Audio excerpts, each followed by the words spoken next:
Baik, Assalamualaikum warahmatullahi wabarakatuh. Selamat datang kembali pada channel saya. Pada video kali ini saya akan menjelaskan sedikit ya bagaimana kita memeriksa atau mengestimasi reliabilitas ya dengan menggunakan alfa Cronbach ya. Di alfa Cronbach ini kan salah satu estimasi yang sering dihitung ya dalam penelitian kita semua. Ya, jadi sebenarnya di R ini mudah sekali ya. Kodenya itu tinggal tulis saja alfa, ya, alfa, kemudian dalam kurung data. Ini sudah cukup gitu. Data ini adalah data kita yang sudah di input sebelumnya gitu ya. Nah, di sini saya ada cek case true. Ini kenapa ada seperti ini? Karena di dalam data saya itu ada satu butir yang responnya itu berkebalikan. Jadi misalkan satu itu yang sangat rendah, nah yang butir yang berkebalikan ini skor satu itu malah tinggi. Nah, misalkan ada butir yang seperti itu, maka di sini tinggal dicek dot case true gitu. Nah, mari kita praktekkan saja langsung ya di dalam R notebook. Nah, ini saya baru buka lagi ya file R-nya. Jadi jika teman-teman itu baru membuka lagi R-nya, kita nggak bisa langsung kerja di bawah sini, langsung di scroll dan kita langsung kerja. Ya, pastikan kita menjalankan semua kodenya dulu dengan cara di sini klik run, kemudian run all. Nah, run all ini tuh mengulang menetapkan direktori kerja, kemudian import package yang akan kita gunakan selama bekerja itu ya. Kemudian import data itu harus diulang kembali kalau baru buka R-nya lagi untuk melanjutkan pekerjaan. Nah, ini tunggu prosesnya. Nah, tadi di sini ada hijau-hijau ya. Nah, kalau udah nggak ada hijau-hijau artinya prosesnya sudah selesai dan kita langsung bisa scroll ke bawah. Ya, kita langsung bisa scroll ke bawah. Ini judulnya adalah 5 ya. 5 estimasi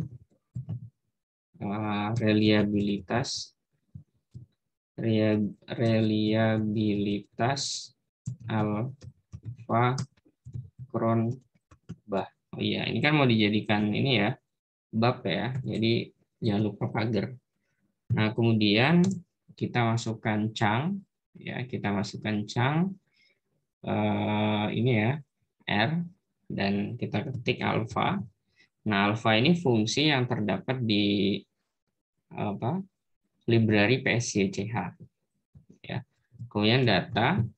Nah, karena ada data, ada butir yang ini, maka di sini cek case true. Nanti misalkan teman-teman datanya nggak ada yang seperti saya, ini nggak perlu gitu ya. Seperti itu.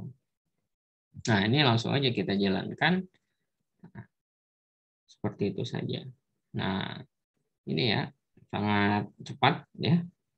Tinggal ketik alfa dalam kurung data gitu. Nah, di sini kalau pakai R notebook ini outputnya ada 4 ini ya. 4 bagian ini ya. Nanti kalau ditampilkan di apa? Di ini HTML jadi seperti ini, jadi satu tampilan gitu. Baik, mari kita bahas seperti apa sih membaca ini. Nah, yang perlu kita baca yaitu ya di sini sebenarnya. Ya nilai reliabilitas instrumennya ya. Kalau dalam data reliabilitas kuesionernya ini 0,67 gitu ya.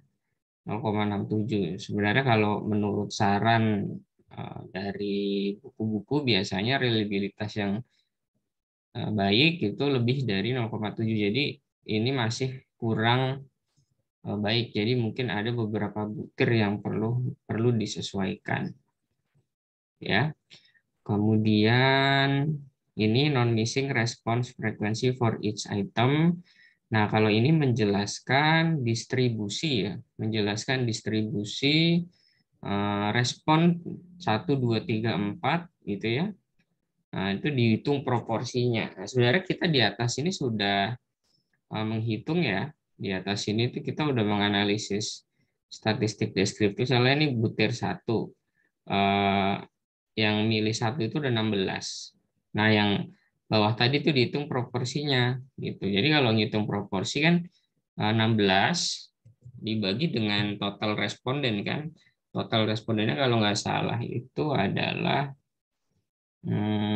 ini ya 664.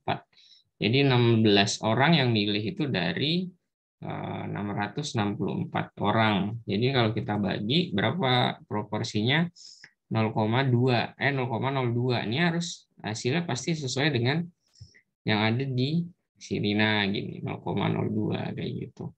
Dan selanjutnya. Nah, kemudian ini ada raw alfa. Raw alfa itu sama dengan ini ya. Sama dengan ini alfa 0,67. Ini 0,63 sampai 0,71 itu confidence interval ya dengan apa ini taraf kepercayaannya 95% gitu ya. Nah, kemudian standar alfa ini sebenarnya mirip ya dengan raw alfa. Kemudian ini yang lain-lain sepertinya tidak perlu ya. Nah, selanjutnya ini juga penting, ya ini juga penting. Ini adalah nilai alfa, ya ini adalah nilai alfa ketika butir yang bersangkutan itu dihapus, gitu. Jadi gini, jadi misalkan butir 1 itu dihapus, nilai alfanya itu menjadi 0,63 turun kan? Tadi kan 0,67, ya kan? Artinya butir 1 ini sangat penting ya dalam reliabilitas reliabilitas kuesionernya.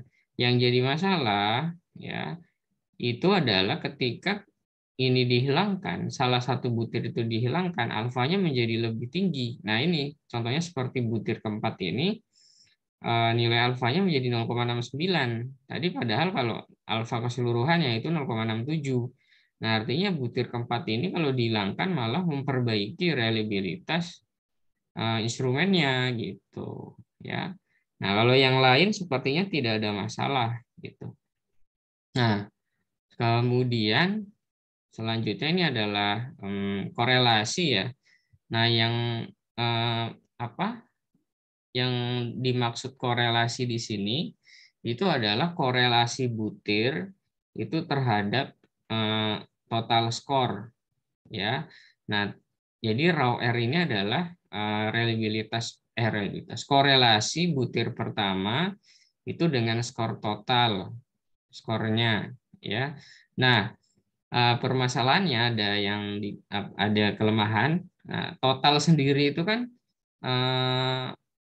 termasuk butir ini. Artinya jika kita menggunakan nilai ini, kita membuat korelasi eh, butir ke satu dengan ya butir ke satu sendiri itu. Karena total skor itu kan terdiri dari butir satu ini kan, gitu, dan butir yang lain gitu. Nah, oleh karena itu disarankan kita melihat airdrop. Airdrop ini adalah korelasi butir satu itu dengan total skor ketika butir yang bersangkutan ini dihilangkan gitu. Ya makanya di sini nilainya beda gitu ya. Nah, butir yang baik itu memiliki korelasi terhadap total skor yang tidak nol gitu ya.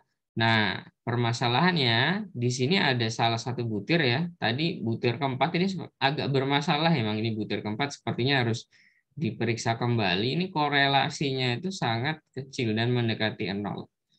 Nah, oleh karena itu di sini jika teman-teman menemukan hasil yang seperti ini, artinya kita perlu meninjau kembali butir keempat ini. Seperti itu.